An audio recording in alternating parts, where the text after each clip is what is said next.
see her rolling up, Uber black Cadillac, high heel boots and a sexy body full of tats. Baby's bad, oh baby's hella bad. After her there ain't no coming back. Wanna take a run at that. I think she's feeling me, turn it up a few degrees. What is going on, everybody? Happy Wednesday. Welcome to Beyond the Rider, episode 45. So, oh, it's been a day, let me tell you. So, Denver's running late. Robert's running late. So, do you guys just get to hang out with me? I don't know. I mean, maybe it won't be good. Maybe it will. But I hope everybody's having a good Wednesday. It's great to have everybody back. I see Marine Rider, HD AV's here. My man Dallas is here. Slim Jim. And yes, Dallas has been addressed to Denver's permanent record about his attendance. So we'll figure out what's going on. But happy Wednesday, guys. And false advertising. Come on, don't flog me just yet, guys. Things happen. I'm lucky I made it myself. But yeah, man, just it's good to be here. I look forward to these every Wednesday, and I'm sure he will be here shortly. And if not, you just get to put up with me in Denver tonight. Who knows? It's just going to be one of them days.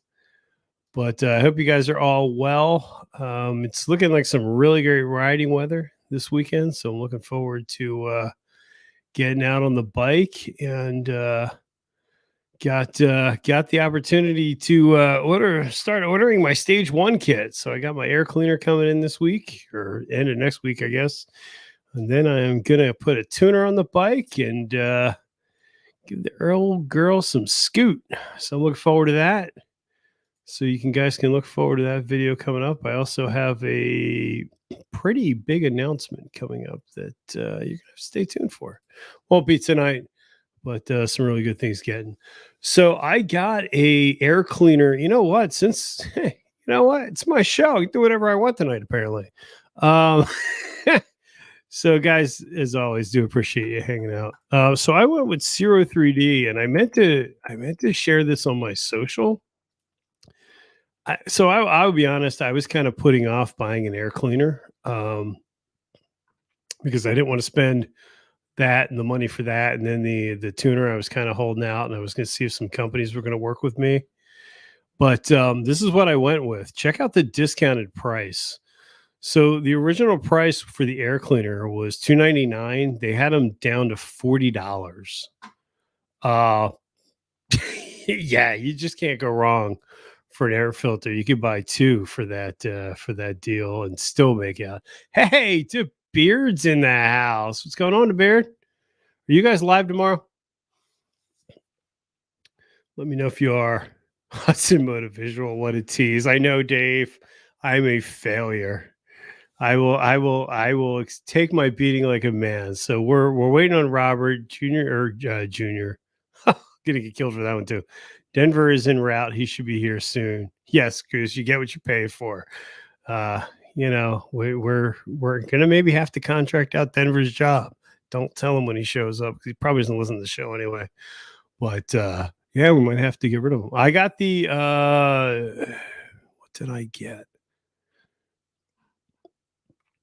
I got the Cyper, and I got it in black and chrome because I want to start doing my bike two-tone, because that makes the Beard happy and that makes me happy. So I got the chrome and black, which has the black in the center and the chrome on the sides. I really like that look. It's going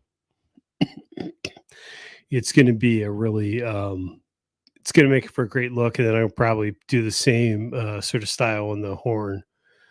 And then I will be adding the full headers once we get it tuned, or maybe before I even do the tune, we'll get that added in. So the Beard, who is your guest for tomorrow? I know he's got a sweet biker, a sweet bagger. Yes, we haven't heard back from Robert. He was confirmed. He isn't here yet. Things happen.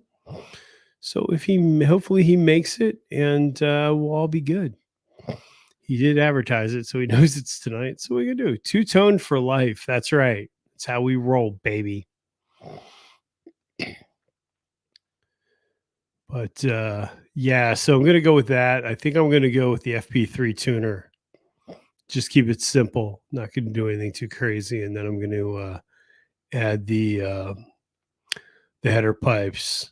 Performance baggers. I don't know. I still think that's an oxymoron. I don't think you can have a Harley that's a performance bagger. I think it's like, it's a performance bagger kind of. It's still a bagger. I mean, I don't know.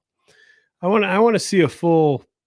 I don't know. I think trying to make a Harley fast is just a little bit crazy with that. But what are you gonna do? Well, that's tell that to the guys. Yeah, I'm not saying it's not cool. I think on a racetrack it's really cool. I don't know that as a street bike it's my thing, but everybody's got their own style. I can appreciate it for sure. It's just not my style. I will say though, that video that you guys dropped of his bike is badass. That bike is really, really sweet looking. Really impressed with the style of that bike. So yeah, it's they did a really nice job, or he did a really nice job with that bike. I like the look of it and the stance of it. So that'll be a good live. And then Denver has Whit Mesa on Sunday. So that'll be a really good, exciting interview. I'm looking forward to that one as well. All right. Well, if we can keep up with the Corvette on a track, that's pretty fast. All right. Fair enough. I'll give you that. Not, I just think it's kind of weird. It's just not my thing. But I like a touring bike.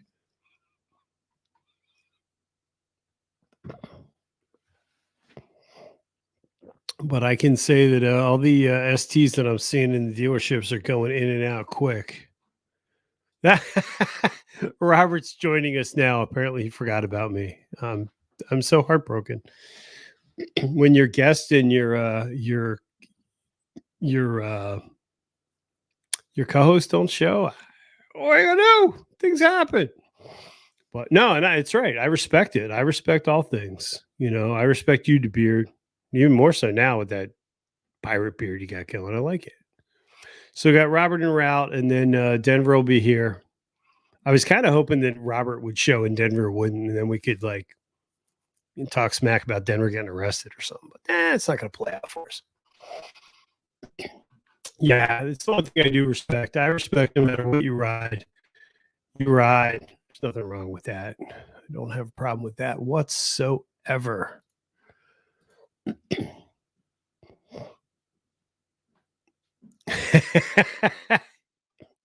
Hey man, it's in HR's hands. I don't know how it's going to end for Denver. You build a channel, things don't know.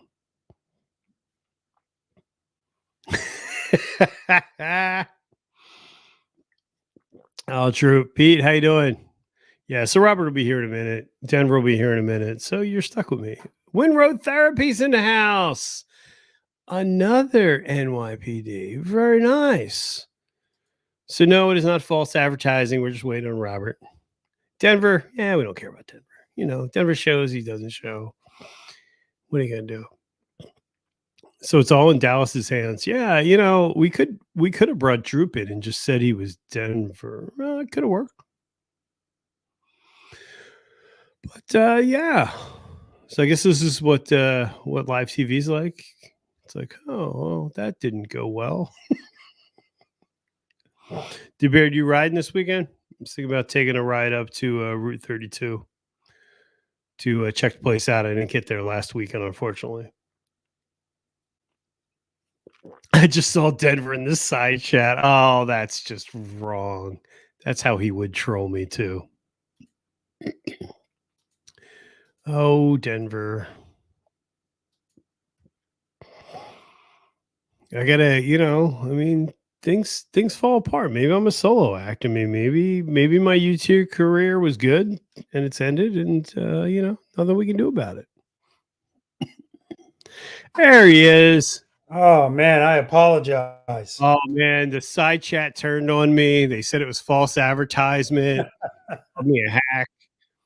That's all right. Oh. My post isn't here, Robert. I mean, that's how bad today's going. He's coming though too. So Robert Simmons, welcome to the show, sir. Thank you so much for making it.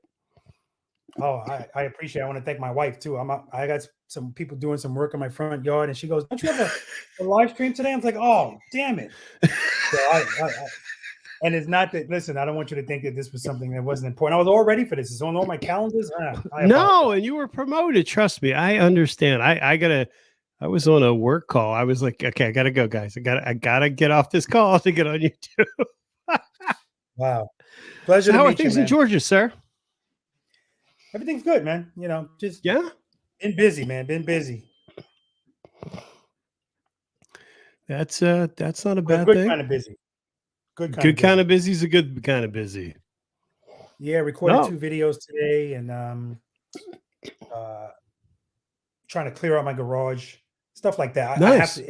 It's such a balancing act, having to paying it forward and not paying it forward so much that I'm not dedicating time to my wife and to my house, and it's just a lot. You can only pay it forward so much. That's the one thing that I love about your channel is that you've adopted that mentality of paying it forward. I think that that's awesome. And your channel has exploded. You've been, because the YouTube numbers are always kind of weird, but you've been, at least to YouTube, you've been at your channel for what, a year now, a year and a half? A year. Well, I started in November 16th, 2020. 2020, was it 2020? Yeah, 2020. So a little over a year. Okay. That's awesome. So talk to, we can wait. Yeah, you know what? Denver's late. That's how we treat them. So tell us about your NYPD experience. And that had to be, now, did you start out in the motor unit? No, nobody No. starts Okay. promoting in the Because NYPD. I will tell you, I could talk to you all night about that. I'm fascinated. Our local police department does a lot of demonstrations. I could watch Oh that yeah, for days. yeah. No, nobody starts out in the motor unit, in the highway patrol. Period. In the highway patrol, it's a Oh, very that's a stupid question. Now I think about it. When I say it out loud, it's a dumb question. well. You know what? You never know. I was talking to Paul Harper, and he was at practice session number 40. Was it 40 or 41? One of the two. But anyway, and when I asked him, how long have you been riding a motorcycle? He said 8 years. And then I said, how long have you been practicing slow speed? He said 8 years. And then he said he went straight to motors. So I guess it depends on the department. I don't know. But Wow. I started in the housing bureau. So Okay. in the housing bureau is, working the housing developments. That's where I started my career in the South Bronx. And I was a very active cop, a lot of I arrests, was a going lot to of say drugs. that's Yeah. quite the resume in the South Bronx. It is a lot of arrests, a lot of drugs. I was a very proactive cop. As a matter of fact, when I used to walk, I patrolled Patterson houses. That's Patterson and Mott Haven. That's where I was in the South Bronx. And if I walked to the corner and there was a bunch of guys on the corner, they would just move because they already knew what I was coming there for. And at the end of at the end of the day, as far as I'm concerned, I was working for that woman or that man or those kids that were in school or at work all day, and they're coming home and they don't want to see a bunch of riffraff and walk through a bunch of riffraff. So that's who I was out there working for. Wow. So what got you involved or interested in law enforcement? Was it something you always wanted to do? Did you kind of fall into it? Interesting question. No, I didn't want to be a cop at all. Okay. I owe all of that to my mother. My mother would let us know what exams were coming up. And she told me, listen, the police exam's coming up. And my response to her was, I don't want to be a cop. And then she said, take the test anyway.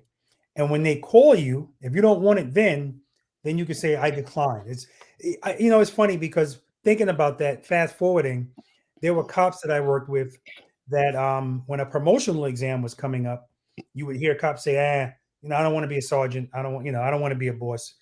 And I would say to them, bull crap. If I was handing out sergeant shields tomorrow and I based it on how tall you were or, whatever, you'd be like, you'd take You'd it. want it. Yeah. The real thing is they didn't want to study for it. They didn't want to put the work in. So once I started studying, then I got the bug. And it's interesting because what was true then is true now with me, which is once I focus on something, I'm just all in on it. Mhm. And then I took the test for This is back when the NYPD was not merged. So it was the New York City Police Department, then the Housing Police, and the Transit Police. So I took all of those tests, and then I actually originally got hired by the Housing Police. But in the academy class that I was in, that's the year 1995, where all of the departments merged. So Okay. that's how that happened. Now, were you riding at that time? No, Were you riding before that? I didn't know how to ride a motorcycle until the Highway Patrol taught me. Oh, As a matter of fact, the only reason I even wanted to be in the Highway Patrol, I'll never forget this. I think it's the same year, my rookie year. It may have been my rookie year. I was the Pope was in town, and I remember I was on a foot post, and I was freezing my ass off. And I remember looking up the highway. Like I remember the bosses were telling us, you should have the worst view of the Pope, meaning we should have our back to the highway. back to the Pope, yeah. Crowd, right? The crowd of 3 people. And I looked up the highway and I saw a police car sitting there, and I saw a cop sitting in that police car. And I remember saying to myself, that guy's the same rank I am, but he is authorized to be sitting in that car. Whatever unit he's in, that's what I want to be in, with the Highway Patrol. So at the time, I didn't know anything about motorcycles, that they rode motorcycles. I just know I wanted to be in that unit from that.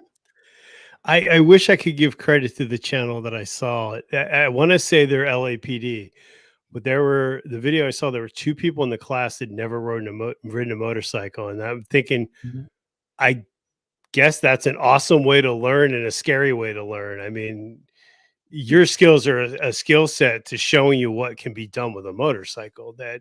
Oh, Now, yeah.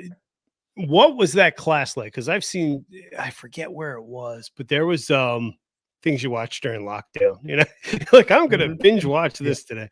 They were showing they were taking the bikes like off road, and they were doing all kinds of crazy stuff. Forget about it. Yeah, once they kind of get you through the I guess the rudimentary stuff, the basic stuff, quote unquote. Then it starts getting crazy. They have a grassy knoll out there. So I did a video on how to properly park your motorcycle. You park it, you park it like this, and then when you leave, particularly with motorcycle groups, first person, if you're going to make a left turn, the first person pulls out, and then each motorcycle follows them. Well, they did that on a grassy knoll with the motorcycles are facing up, and then you have to pull up, make that turn, and then they did it again with the motorcycles facing downward. And basically, that's why when people ask me all the time, well, my concern is doing things on a hill. Trust me, the hill ain't gonna get no steeper unless you're in San Francisco. It ain't gonna get no steeper than those grassy knolls we were on, taking us on the beach and taking us through water and all kind of stuff. They want to expose you to as many things as possible. So if you ever run into it, you're not gonna go, oh crap. You're gonna say, hey, I've done this before. That's wild. Oh yeah. Now, I guess that you were hooked at that point. So the one thing I don't understand with the motor units now, are you like our local? Well, I say our local, it's the state over, but it's right across the river here. Where are you at? So I'm in Edgewater Park, New Jersey. So the Bensalem Police Okay. Department has I want to say they have like 8 or 9 bikes. They've done a bunch of runs. They're the only motor units that you see around here. There's a few here and there, but there's not. They don't run big. Now, did you ride year round, or obviously not in the snow? But I've heard that some of those they're pretty dedicated to being year round. I think it was the head of the team told me that they pretty much don't ride when their pens can't write. Once the pens stop writing, they're pretty much done for the season. I thought that was pretty funny. And then he backed it up with, "I don't just write tickets, though." I was like, "No, I know what you meant." It was pretty funny. Well, here's the reality of the NYPD Highway Patrol. It's a motorcycle unit, but it is not like Chips. Like there's not guys that are taking a motorcycle out every day on patrol. Okay. Like, there has to be a special need or circumstance or advantage of having a motorcycle to do it. So what basically happens is, do we ride year round? Absolutely, unless it snows. And an example of that is New Year's Eve. New Year's Eve in Times Square is always going to be a detail that calls for motorcycles. You have a lot of people, confined space, so that it's perfect for the motorcycles to go through. If the only thing that's going to keep motorcycles from going down there on New Year's Eve is if it is snowing. Other than that, it could be cold, doesn't matter. Definitely going to be heading down there. Now, as far as patrol is concerned, here's what happens every year, or at least when I was working. Springtime comes around. A lot of people haven't been riding for a while. So they'd say, Lou, you mind if I take a wheel out? My answer would always be yes. Like, it's foolish for me to say no. I want you to be, I want you to get reacclimated to riding. But I also know that to do their jobs efficiently, a motorcycle is not advantageous. A car is going to be better for them. It's safer. They can have all of their equipment that they need. So I feel like the first part of their tour, they would ride around, ride their post or whatever. And then at some point they'd come back and switch to a car. Now, the FDR Drive, that post, because of where that road would take you down to Lower Manhattan and stuff, you were not taking a motorcycle to on that post, because we're also trained with the police cars to push cars. And the number one goal in the NYPD Highway Patrol is to keep that traffic moving. It is so important to keep traffic moving, because traffic backing up, all kind of stuff can go wrong. And if you're on a motorcycle and you get to that scene, you're just standing there like everybody else, waiting for a tow truck to get through the traffic. So, but that's as a wild.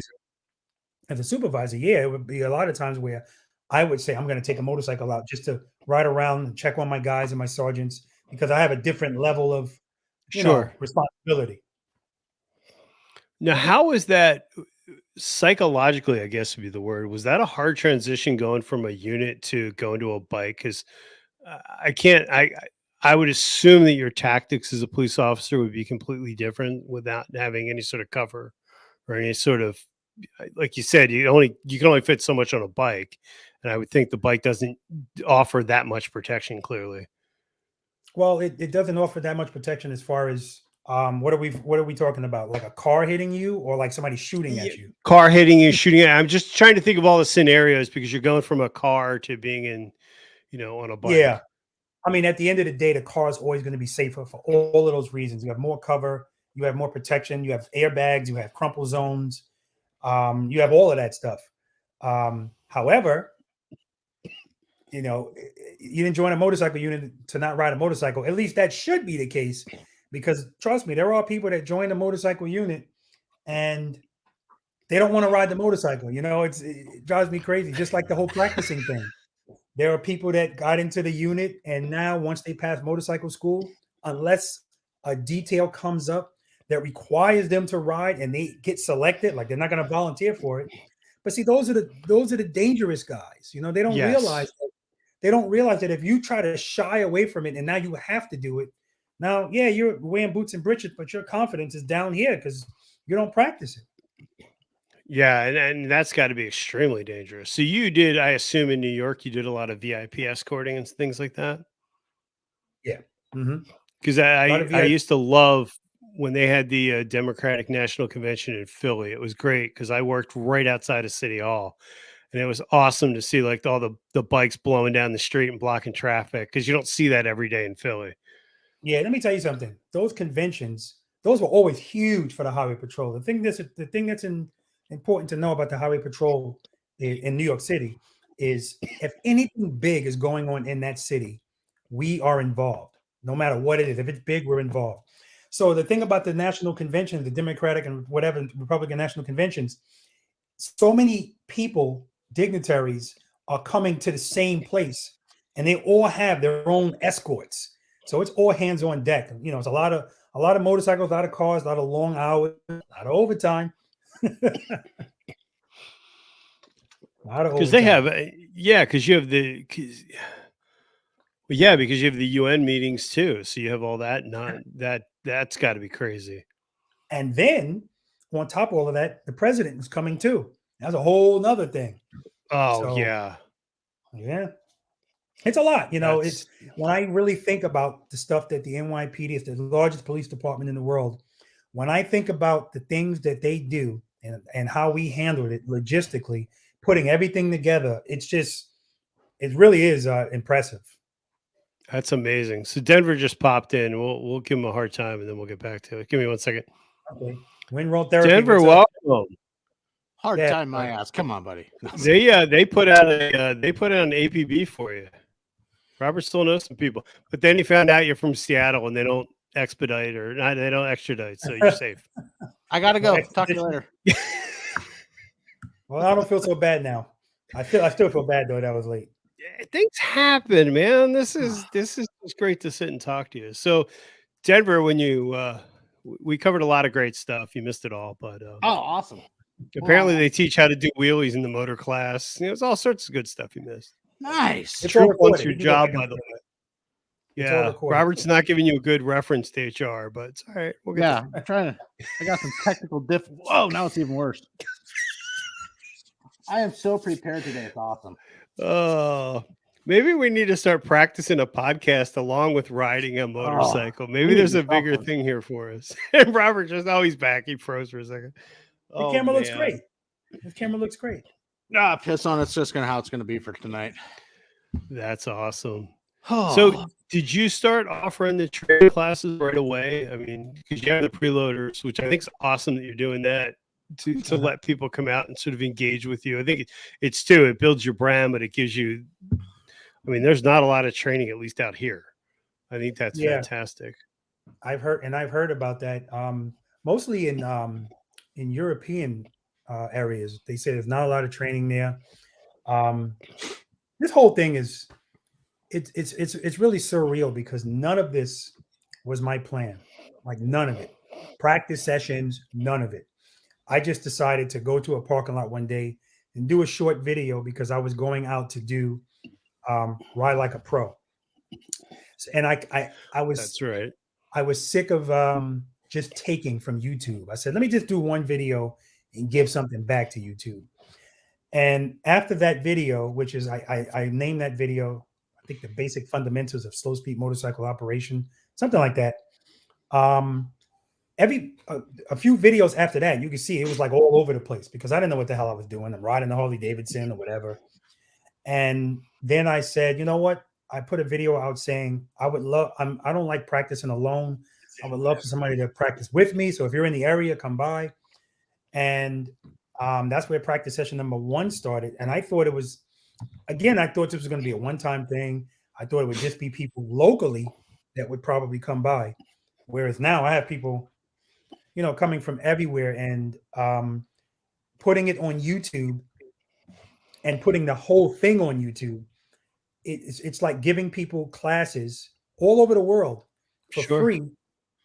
And again, somebody watching me do a video, you'll check out with that quick because it almost looks like I've learned that the motorcycle riding community, they kind of look at someone that can make a right turn with the motorcycle straight up or a left turn or the infamous U-turn. It's almost looked at as a stunt. Like, whoa, that's Okay. There's no way I can do that. That's how it's looked at. And I'm trying to change that mindset. No other vehicle out there will anybody be impressed that somebody can make a U-turn. No other vehicle. But with a U-turn, it's like, whoa. So I'm really trying to change that. And it's happening. It really is happening. So I love the fact that, guys, I get emails every day and comments in the comment section too of people just telling me that either had an accident and they were done riding, or they hadn't ridden in years because they're intimidated by the motorcycle. They were thinking about selling it. They watch these videos. They see regular people out there starting here and ending here or here. And that's where the confidence gets built. That's why I don't want people to just watch me doing something. I want them to see average riders become preloaders, become the boss of their motorcycles, basically. And like I always say, being the boss doesn't mean making 18-foot U-turns, dragging your floorboards. There's all levels of bosses. We can't all be the CEO, but you can still be the boss of your motorcycle. I thought it was really telling to your brand when you were in Daytona and you're talking to people, and you were at one of the tents, and you were asking people to rate their skills, and some of them were a lot lower and some of them were a lot higher, but you always ended it with, "That's great, that's great, that's good, keep practicing." Like people need that motivation because I don't, and like you said, it's, and I hadn't thought about that really. People will never ask you like, can you make a U-turn in your Cadillac? You know, they don't ask you that. No one's ever in the parking lot going, look at the U-turn that guy's making in that Silverado. Like, you don't do that, but with a bike, you do that, and it's a different skill set. And you had mentioned too in one of the videos I thought was great was that I think you said just go out and do like 3 U-turns every time before you start, just to get a feel of riding. I actually put that out today. I put it out in was it today or yesterday? No, I did a Facebook thing, Instagram, and I put it on in the community post. But basically I said, I've been saying it for a while now. If you have time to ride, you have time to practice. You know, a lot of people think practice. I don't have cones. I don't have time, but they ride their motorcycle every day. So I just try to let them know practicing is a state of mind. So if before you go on your ride, you say to yourself, okay, I'm going to practice making my left turns from a stop, making my right turns from a stop, do a couple of U-turns, and then I'm going to go on my ride. If you do that every time you ride, that counts. That's going to build your confidence up because you're going to remember, oh, the first time I did this, I made a left turn from a stop. My motorcycle was all the way out here. Now I'm making that left turn and it's right here. It's already working. So, yeah. And the other thing is, you know, proper gear. I know and I think that's one thing that everybody has their own style. You know, what you're talking about practicing your turns, you know, makes me think back last year, Rusty Bagger 24. He was a riding coach and was practicing, you know, basically exactly what you're talking about, wearing tennis shoes, ends up snapping his leg. Oh, and that's just one of those things is, I mean, my background started in dirt bikes. So it was always never rode in shoes. I always worn boots, you know, always riding boots. And I do the same thing even now on my street bike. I'm not comfortable riding in shoes. Yeah. I mean, I could be just going 4 blocks up to the store to grab some groceries and I'll go put on my boots. It's just, that's how I am. And for me, it's just one piece of the gear that goes with it when it comes to riding. And, you know, it might be a little piece, you know, you could call it safety gear, but that's just, you know, one thing that I've always done. And it's not so much I'm going to preach to everybody because we're all adults. We all have our own style, but that's just one thing, you know, that has always stuck with me is, you know, boots are just part of the gear when it comes to riding for me. Exactly. That brings up a good point. Everybody rides with a helmet, but Robert, is there something you can't ride with? Like I can't ride without gloves. I could ride without a helmet before I could ride without gloves. Everybody does not. Well, that's true. But you ride with a helmet, I assume. I do when I'm on the street. When I'm at the practice sessions and I'm going to do something, show somebody something, no, I don't put my helmet on. But whenever somebody asks me, because I get questions all the time, how do you feel about gear? I give them the same answer all the time. All the gear, all the time. I mean, this is not we're not coming up with something that nobody knows. The more gear you wear, the safer you're going to be. But what I always tell people is you can put on all the gear you want. If you don't know how to ride the motorcycle, you're increasing the odds that you're going to test that gear, right? Anything could happen at any time. So that's why you wear all the gear all the time. And what I also tell people is this: motorcycles are dangerous, period. Every time you get on a motorcycle, you are saying, I'm taking the risk that I might not come home. And the risk is always going to be higher on a motorcycle than it is in a car because you lack the protection, right? So, and every piece of gear that you choose not to wear, you're increasing the odds of injury. Now, if you don't wear a helmet, now you're increasing the odds of death. You know, that's just absolutely. And then, you know, and then we're talking about the full face helmet versus a half shell helmet. I mean, the science is already out there that, of course, a full face helmet is going to protect you better. Like, you know, we know all of this, but for some reason, when people get on a motorcycle, you know, and what I like to point to all the time is this: motor officers. Now, it's my opinion that with motor officers, it's more about the look than anything else. How we look is the most important thing. The whole putting the left foot down. And I tell people this all the time. We're covering the rear brake. That's why we're doing that. But we stay like that because it looks better when all of us are in a group and we all have one foot down, the same foot. But think about the safety aspect of people say all the time, you shouldn't ride a motorcycle with keys in your pocket because if you fall, you know, the key can stab you, whatever. How about a gun belt? Right? How about Well, you got me there. so and a gun belt with all kind of stuff on it. Motor officers, at least in this country, for the most part, you're never going to see a full face helmet. It's a half shell helmet. So again, actually, the motor officers up here in Washington actually wear modulars. Yeah. Okay. For Yeah. our state Exactly. in Washington, But that's rare. do. But that's very rare. Very rare. What kind of motorcycles do they ride? They vary. I mean, some have the STs, some are riding BMWs, and some are riding Harleys. It's a variety. Oh, really? All from the same department? Yeah. That would drive me crazy. So if they're all together, everybody looks different. Yeah, some of the state patrol are riding Harleys, some are riding BMWs. It just, wow. I guess it's whatever they want, or in a way, I'm not sure exactly how, but yeah, they got a little bit of everything. Yeah, so my answer is always all gear all the time. I'm not being hypocritical because I know you'll see me wearing a helmet. And that's it. I wear sneakers when I'm riding.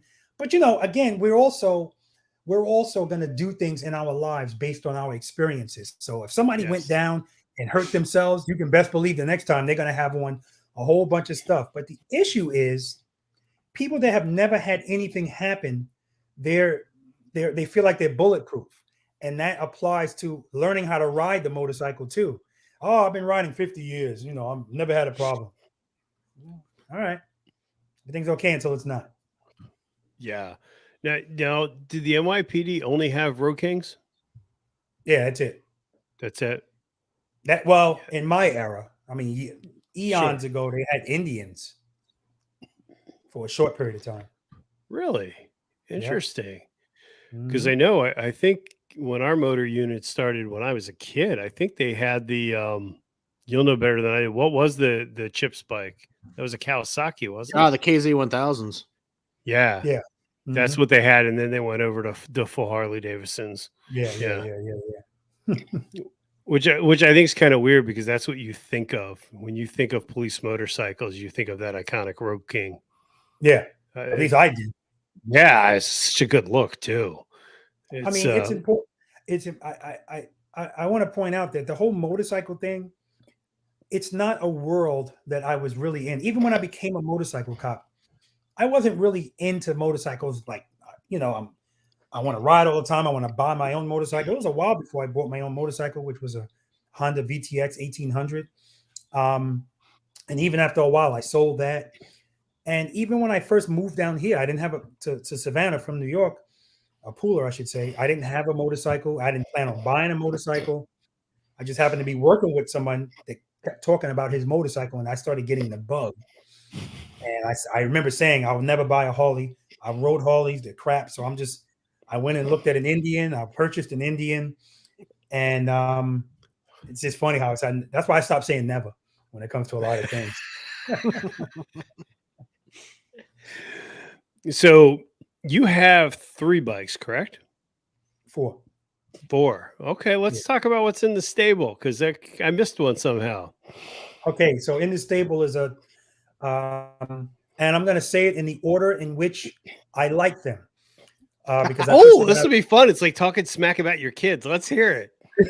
Well, they're well aware, and I put something out about this too, and some people were guessing. So the first one is a 2021 CVO Limited. Now I purchased that motorcycle. I purchased that motorcycle with the intention of riding with my wife, and that was pretty much it. So how that motorcycle became my favorite now is just, it blows my mind. But because that motorcycle has so much surface space, it means there's more space for lights and custom dynamics. If there's a place for a light, they're going to find it. And really changing all of the OEM lights on that motorcycle to custom dynamics plus adding more, it transformed that motorcycle. Of course, the way it looks, but it just looks beautiful to me now. And on top of that, changing the suspension, changing the handlebars, all of that stuff transformed that motorcycle into, whoa, love it. It's so comfortable. It definitely, I still have to change the seat. That video is coming up. But other than that, yes, so that's number 1. Okay. Second was first. And by the way, that motorcycle's name is Violet. Second is my 2019 CVO Street Glide. Now that motorcycle was my favorite all of the time. It's the fastest, it's the loudest. It's got a stage 3, it's a 122. I love the color. I'm a batwing fairing type of guy. Love the batwing fairing. It just looks Okay. it's a present as far as I'm concerned. It makes a statement, especially if you throw some custom dynamics into it. Oh, beautiful. Yeah. So that's second. Third is Blaze. Blaze is my 2021 CVO Road Glide. And then last is my 2019 Road King Special. That's my practice bike, which I actually brought to practice session number 42. And I'm actually going to use it for practice now because I changed the handlebars. The handlebars were horrible. I got a video coming on those handlebars as well. Nice. So can we talk, what seat are you going with? Or do you want to sit on that? It's fine. I was curious. Oh, Saddleman. All of my seats are Saddleman. Nice. Very nice. Going through your garage, it's like I sense pattern behavior. Yes, there is. Well, all right. So Valiant, that was the first purchase. And that's me being in a Harley-Davidson dealership with my friend. He was renting a motorcycle. I had an Indian at the time. And all I was doing was just tearing those motorcycles up. This is ridiculous. $30,000, not an LED bulb to be found on the motorcycle. Just absurd. I was tearing it up. And then one of the salesmen, Eric, he said, hey, was it Eric? I don't remember. But he goes, listen, I got a CVO in the back. And I didn't know what a CVO was. I was like, hey, let me look at it. And when I looked at that bike, I said, whoa. Like, I was looking at all of the stuff I wouldn't have to do to it. Still some stuff you're going to have to do. That's one of the benefits of Harley-Davidson is that you can customize pretty much everything. But just looking at it, it spoke to me, right? And I tell people all the time, if the bike doesn't make it move, that's not the bike for you. Or like people say, if you walk away and you don't look back. Yep. It was that bike. And it was almost like it was meant to be because remind me about the meant to be thing. Okay. The guy said, this is not the bike. This is the same kind of bike, but I got one coming in. So I said, all right, when it comes in, give me a call because I want to ride it. But no part of me was like pressed to buy a motorcycle. I got a motorcycle. Finally, I get some pictures texted to me. The bike's here and I ride it. It turns out that whoever bought that bike, they must have had some circumstances that changed. They traded that motorcycle in for a car. So a car dealership sold that bike to Savannah Harley-Davidson. And that's how I got Valiant. Okay. The next bike was actually my practice bike. That's Angel, the Road King. Last year, bike week, I go into the destination Daytona. I go into the Harley-Davidson dealership to use the bathroom. And I said, you know what? I think they have used bikes upstairs. I went upstairs with a bunch of bikes then, and I saw that bike right there in front of me. I walked right past it because I was looking for maybe a Road King because I said that's what I learned on. And salesman comes up to me and I say, you got any Road Kings? He brings me back to that bike. And I was like, I didn't like the color or anything. But when I saw it had 740 miles on it, I was like, wow, this bike's like brand new. And, wow. I said, can you work out a deal or something? The deal looked good too. So I walked out with, that was a unscheduled purchase, but everything works out. I had a trailer with me. I only had one wheel chuck, but I went to Condor and that's when I met Teffy and he hooked me up. He gave me another wheel chuck and I had my tools with me, installed it. Anyway, next bike. That's awesome. The next bike, I walk into the Harley-Davidson dealership. Again, I just keep walking back and forth looking at Violet. And I always said it's a nice looking bike, but again, not looking to buy a motorcycle. So my wife said that the seat I had on the back of my Street Glide, A, the pillion part was uncomfortable. But B, my wife pretty much, even though she's ahead of schedule this year, usually she rides with me quarterly, right? And if she's going to ride with me, if she says, let's go for a ride, I got to take advantage of that because it's not going to happen often. Mm-hmm. So in order to take her for a ride, now I got to get the tour pack, take it off the wall, take a saddlebag off, adjust the suspension, put the seat. It was the whole production. I said, man, if I buy this limited, bam, it's ready to go. If she ever wants to ride, ready to go. I called her up. Actually, I texted her, sent her a picture of the bike. I said, I'm thinking about getting this bike. And, my wife being the girl that she is, she goes, oh, it's my favorite color. Yeah, get it. So that's how that bike got purchased. And then last but not least, Blaze. And I'm not even a Road Glide guy. I'm really not. But when I saw that Road Glide, I said, that's a Road Glide I would buy that Road Glide. And to make a long story short, Eli, she's a VI preloader. She called up somebody she knew. If somebody gets that ball rolling for me, I'm going to see it through. Yep. One thing led to another, and Blaze was purchased. That's awesome. Yeah, But I think. What's that? I'm sorry. If my house is burning down and I can only save 3 motorcycles, actually, I'm not going to finish that sentence. Go ahead. What if you could only save one? If I can only save one, it's going to be Violet. Okay. Yeah. Now, do you purposely push her to the front of the garage just in case? She's actually parked. She's actually parked closest to the door. So Smart man. what that means is when I pull her out, the most amount of skill is needed because I have to be straight up and then I have to make the turn out of the garage door straight up. So is the garage heated? The garage is heated. Not that I okay. need that in South Georgia, but it's heated. Yes. Heated and air conditioned. That's awesome. They was it you or Custom Dynamics that posted a picture of your bike? It's just today or yesterday that was all lit up. It was an awesome picture. Dynamics. Yeah, that's an awesome. There's a lot of lights on that bike. Oh yeah. You hit like if you say you didn't see that, you're blind. Yeah. Yeah. It is amazing to me that we're in 2022 and you look at a stock Harley and you're like, are those lights on? It's ridiculous. Ridiculous. I jokingly said to them, I put in the amber to white turn signals. And when I was filming it, I'm like, it doesn't look right. It looks like I'm dimming the high beam, the lights somehow. Like the headlights don't look like they're on. It's crazy. Yeah. I need to get rid of my Edison bulbs. Edison, what do you ride? I got a Road Glide. Okay. And Kickstart's got the, so old. Yeah, I still got the factory lights, but they got to go soon. How long have you had the Road Glide? 3 years, 4 years. Yeah, somewhere in there. I got a Father's Day a few years back. You've been riding that Road Glide for 3 years with incandescent bulbs on it? Wow. Yeah. Oh, this is good. Oh, I love when the guest turns on Denver. Go ahead, Robert. You want me to? I'm going to make them full screen. You're going to get it now, Denver. Yeah, it happens. It did. I will say. But yeah, they're going to go bye-bye really soon. Maybe he doesn't ride a lot at night. When I show up, I like to impersonate a dance party. Sometimes, but yeah, the stock headlight sucks too. But yeah, you still got the stock headlight. Wow. Well, no, actually, I don't. The bulbs have changed out the bulbs and got brighter. But yeah. Oh, okay.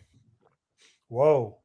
Yeah, it's at the end of the day, we talk about people saying, "Oh, I didn't." People don't see us out there on the motorcycles, so it's really incumbent upon us. Few things. A, make our motorcycle as visible as possible. B, make it so that people can hear it. And C, which really should be A, learn how to ride it. Because a lot of the times when people have motorcycle accidents, they blame the cagers, as they call them, or they always blame the other party, when really more than 90% of the time it's rider error. Yeah. Oh, it's bright at night. In fact, even the cops have said that when they pulled me over and told me that I can't have my neons on because they're blue. He said, it looked really good. You're bright. I could see it, but only I can drive with blue lights, not you. He goes, so turn them off. I'm like, it's foggy. I'm just trying to be safe. I want people to see me. He goes, hey, it looks great, but you can't do that. I'm like, all right, fine. He hung a right and I kept going straight. I turned them back on. Fuck you. So wait a minute. Are these only single colors? Let's get into this lighting issue. Yeah, mine are only single color. I mean, they were actually done by the original. Hey, how do you live like that? Because they were done by Dr. Neon himself. I have no idea there was a Dr. Neon. So you have accent lights on your motorcycle. Up underneath the gas tank, in the horn housing, behind the intake, underneath the saddlebags. But yeah, they were done on hot August nights by one of the founders of fucking Neon Lights. Oh, okay. Oh. Yeah, I put some on Violet and Valiant. I haven't done that video yet either. I've done it. I haven't put it out yet, but I got so much stuff in the hopper, guys. It's piling up. It's still, you got to put the Pro Glows on, Denver. Come on. You can change the color. They dance to the music. I mean, it's a whole party.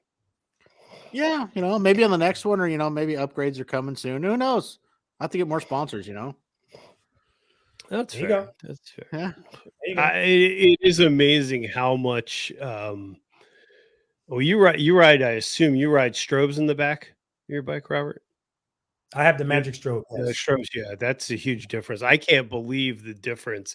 It's almost comical watching people that are up on you and you hit the brakes. Yeah. They never tailgate you again after that.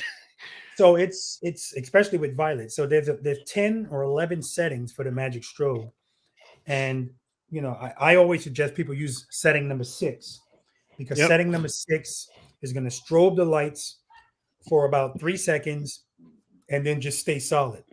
And some people like to keep them strobing, but it's important that people know you're stopping, you're braking, and everybody doesn't know that the strobe is braking. So that's just my opinion. Yeah, Yeah, I have the strobe I, gets I have the attention and then stays on, and it's a good yeah, point. because I have the Blaster X on the fillers, the Mhm. tail light, the tail light, and then in the tour pack. Yeah. And it's yeah, it'll get your attention. Matter of fact, he's not in the side chat, but my buddy Mike won the contest the 530 bikers had for custom dynamics, and he got the magic strobe. He calls me up on the phone and goes, "You really run this on your bike?" I'm like, "What do you mean?" He's like, "I'm in my garage. I'm about to have a seizure." He's like, "I didn't realize how bright these lights are." I'm like, "Yeah, but they work." Yeah. There's Yeah. there's no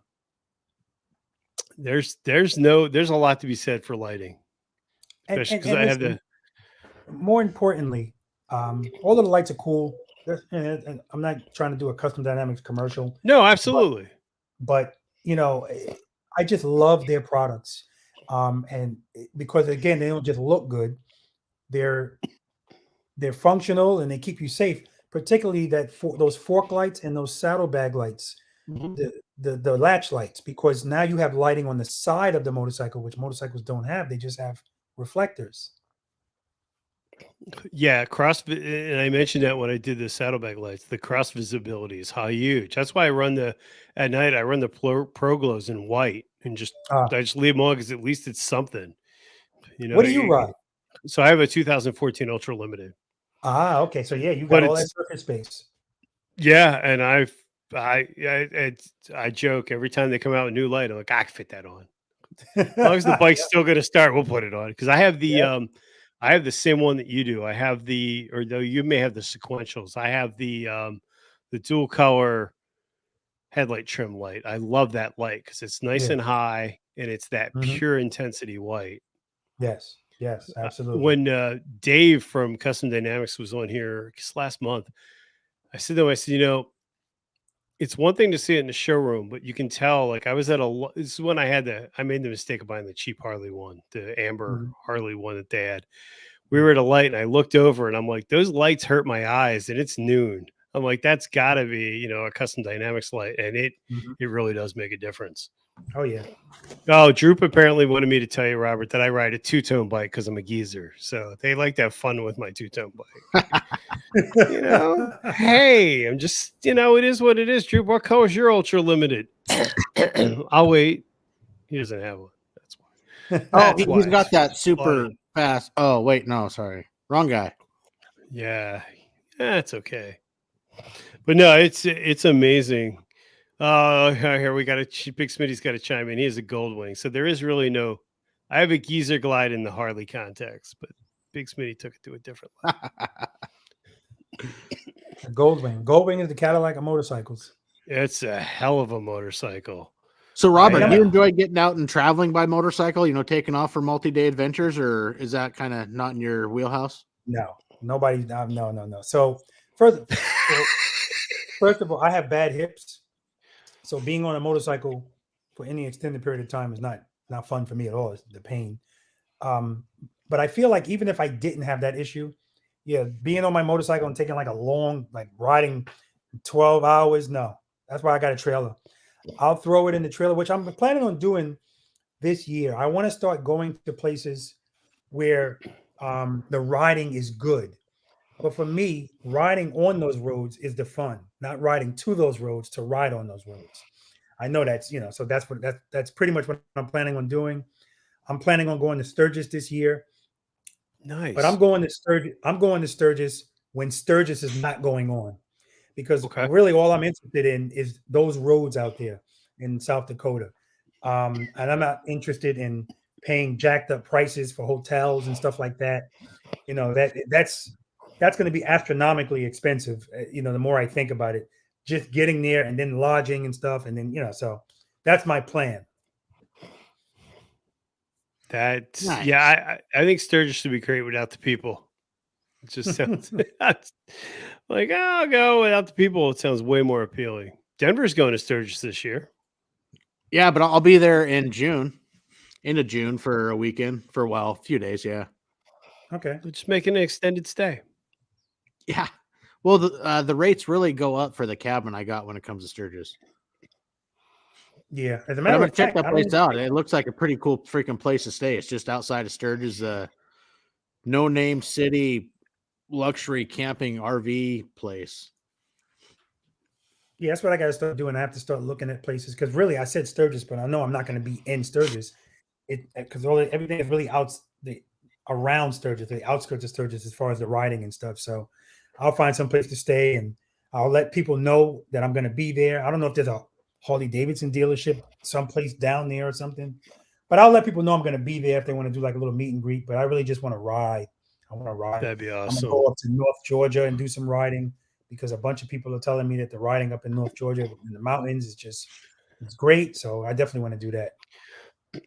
No, that would be that. From everything I've seen, that's some amazing riding. I'm not a big event guy, but the riding itself would be fantastic.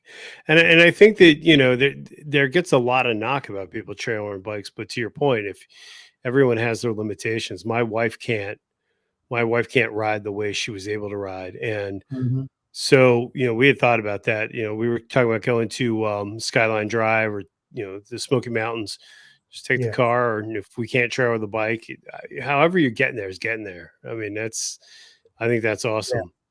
So that's another part of my channel, Preloader Nation. This channel is so much more than just about motorcycles at this point. I mean, that's the foundation of it.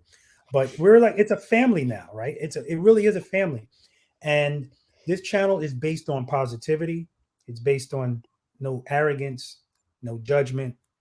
It's an each one teach one environment. And with all of that positivity, that subject you just talked about comes into it too. Whenever I asked somebody, when I was in Daytona and I would ask people, so did you ride here? And they would go, oh no. I saw that. Yeah, the head goes down. No. Yeah. And I told them, listen, you don't ever have to change the inflection of your tone when you answer that to me. That's your motorcycle. It's your trailer. You do what you want to do with it. So listen, I'm a leader. I've always been a leader. And I almost feel like it's an immature bullying tactic that if you don't do something that I do, if I try to shame you about it, maybe I can change you to do things my way. No. We don't do that in Preloader Nation. With leaders here, and even if we're not, nobody's going to judge you for what you do with your property, right? It's ridiculous. No, absolutely. I don't hate you, DeBeard. Come on. We got to get over this. See, this is Robert. Talk about your positivity again, because DeBeard's hating. I love you, DeBeard. PMA, that positive mental attitude. There you go. Every day. That's no, and I think that's important, and this is a subject that's near and dear to my heart. I think there's a lot of negativity, or there can be a lot of negativity on YouTube, or you get these people that are like, well, this guy just started a channel and he's got X amount of following, or this girl, or this, that.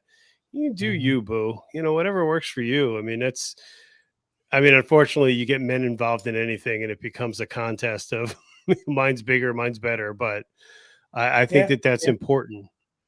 We're competitive by nature. This may sound like a dumb question, but I feel comfortable asking you this. Is there a point where a motorcycle's too aggressive to train on? I don't know if I was explaining. In other words, like, you see, like when you go to the training classes, everybody starts out on these really small displacement bikes. I mean, obviously you want to train and you want to learn on what you ride. And maybe I answered my own question, but is it, if you want to learn to ride effectively and ride with your talent level or your skill set, is it better then to just ride what you ride, or is it better to start with, say, a Road King that's going to give you a little bit more of a nimble bike and then graduate that skill set up? So it's definitely not a stupid question. It's a good question that doesn't have one answer because we all learn differently. That answer is it depends. Okay. I learned on a Road King, and there are other people that learned how to ride a motorcycle. That learned how to ride a motorcycle on a big motorcycle, on a bigger motorcycle. So, is it going to be easier to throw a lighter motorcycle around while you're learning? Yes, absolutely. So now that depends on your body composition, your strength, or whatever. Because once, and again, we're talking about learning. Once you actually know what you're doing, then none of that matters. So the answer to that question is it depends. If we're going to do it percentage wise, yeah, the larger percentage of people are going to be it's going to be beneficial for them to learn on a bike that's lighter.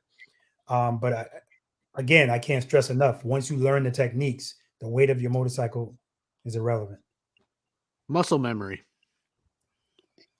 You start getting used to some of it, and I mean, you continually practice. Certain moves, like you're saying U-turns or certain things. I think after a point, you're going to kind of get that muscle memory, and it's going to become just an everyday thing for you after hundreds and hundreds of times of practicing, because it takes over 1,000 times of doing something repetitionally at the same time to build that muscle memory. Exactly, and confidence is really the key. So, for instance, the last practice session we had, James came down from Florida with his uncle on a rented road glide. He normally rides limited, ultra limited, and he's throwing his bike around like nothing. And then I had him get on my bike, and same thing. Once he got on the motorcycle, once you learn where the friction zone is engaged and you get that, you're good, right? Because everything else is the same, but that's because his confidence is here. So if your confidence is low, sometimes people get on a light motorcycle and their confidence goes up a little bit. When they get on a heavier motorcycle, as soon as they take it off of the kickstand, immediately they're intimidated because of the weight of the motorcycle. And that's why we don't use that 5-letter word, weight. Because if you get that into your head, now you're not concentrating on anything else but the weight.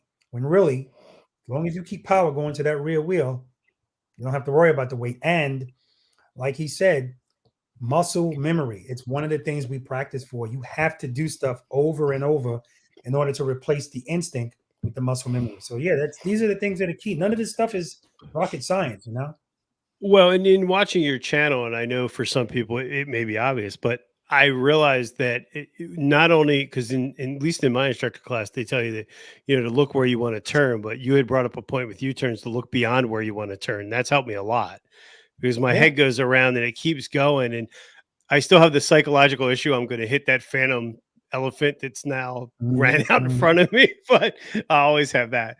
But it is amazing that how much following through and doing that really does work. So Drew had a question. Yeah. Drew had a question. Do forward controls affect the ability to go through your class? Would it be harder? Would it be easier? Well, I guess it wouldn't certainly be easier. Forward controls.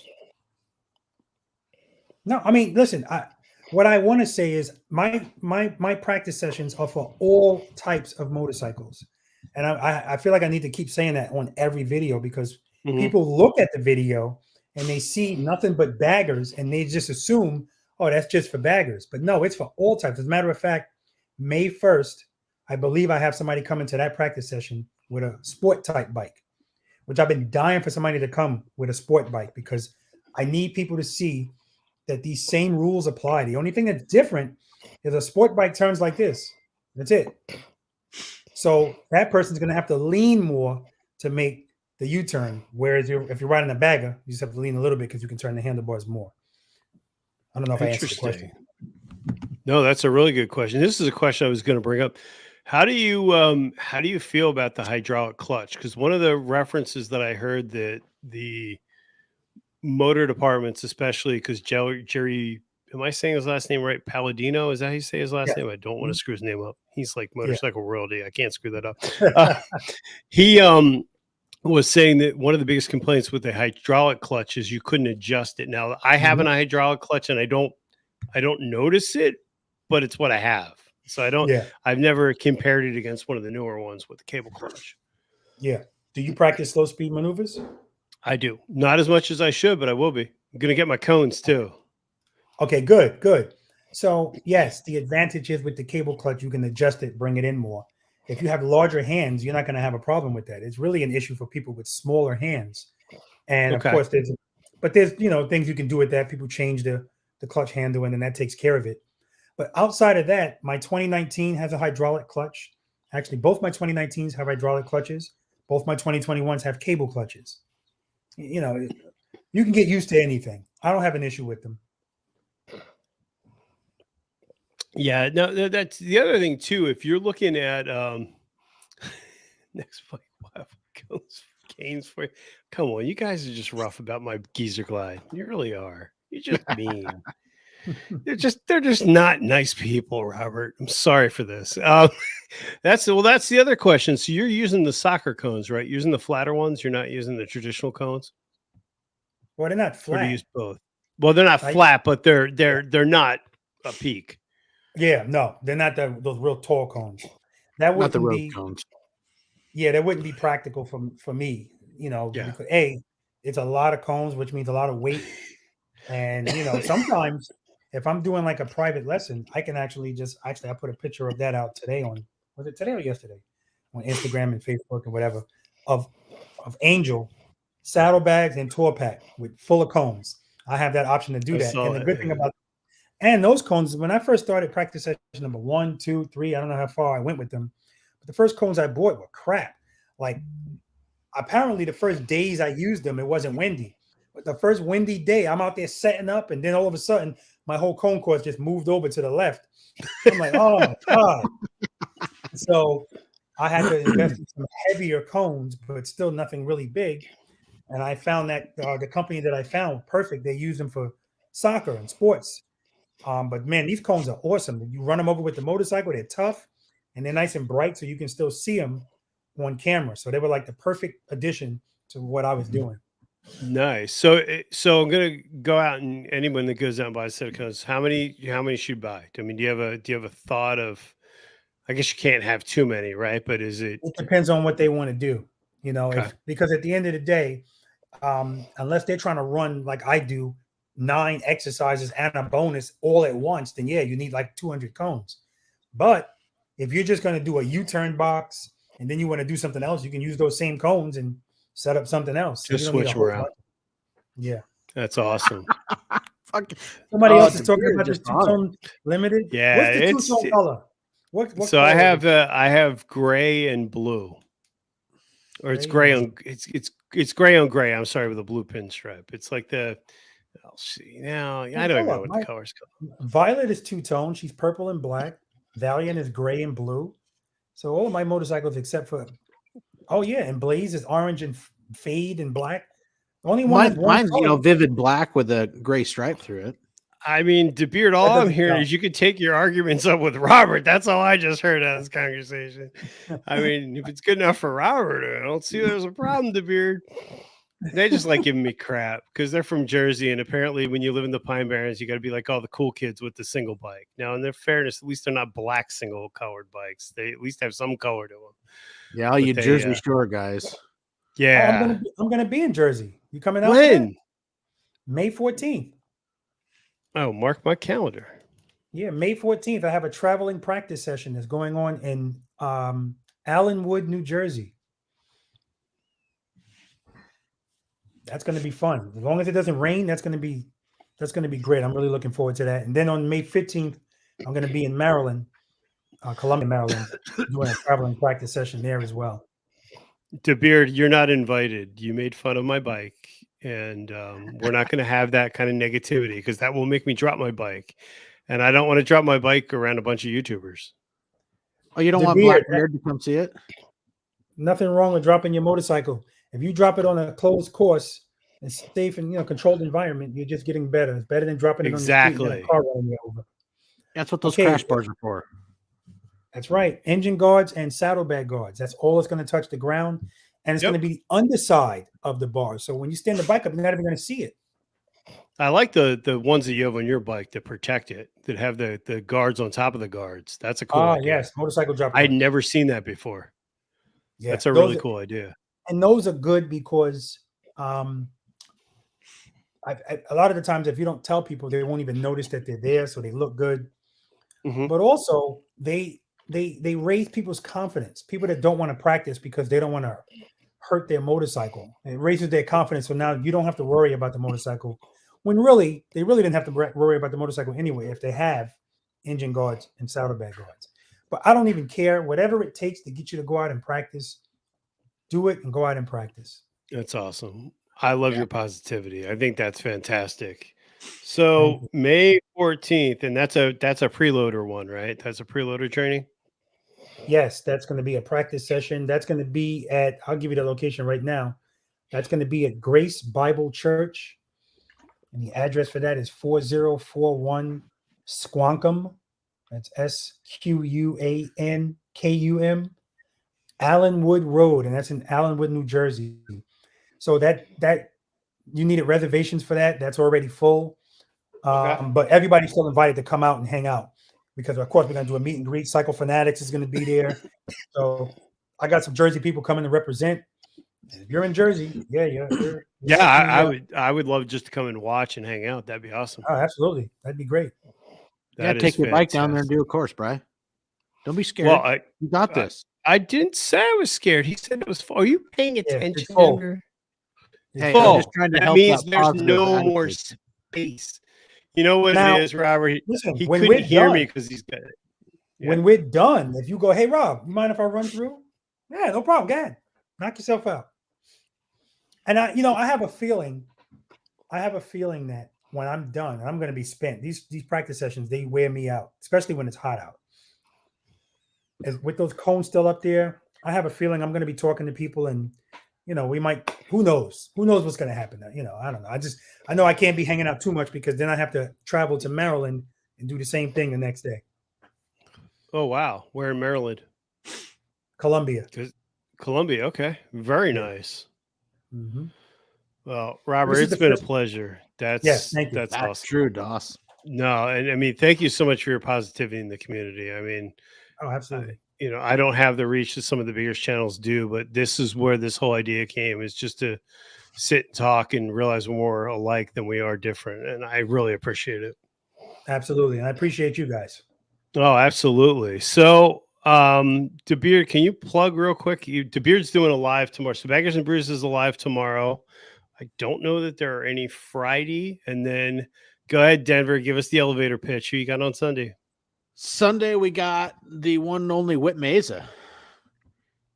She has done some amazing. I mean, when you come to doing, the 48 and 10, when you can do all 48 states in 8 days, coast Wow. to coast, and what she do at 42 or 46 hours. I mean, and she's done a ton of iron butts. I mean, she is an endurance riding woman that is freaking amazing. I mean, she did her. Sorry.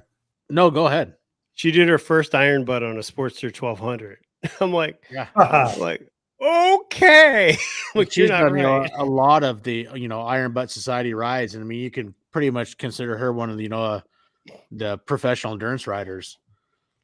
Yeah. She's pretty amazing with her resume. But it's going to be really fun, hearing some stories and getting to pick her brain on motorcycles. I mean, because she's ridden a whole lot of variety of them, and she has quite the resume of skills. Yep. Awesome. Good stuff. Well, Robert, thank you so much, guys. Thank you so much. I hope you'll check out the Baggers and Brews live stream tomorrow, and then check out Denver's live stream on Sunday. All right. Guys, it's been great, and I'll talk to you soon. Please remember, you're not alone. Thanks for listening or watching. See you guys. Take Later. care.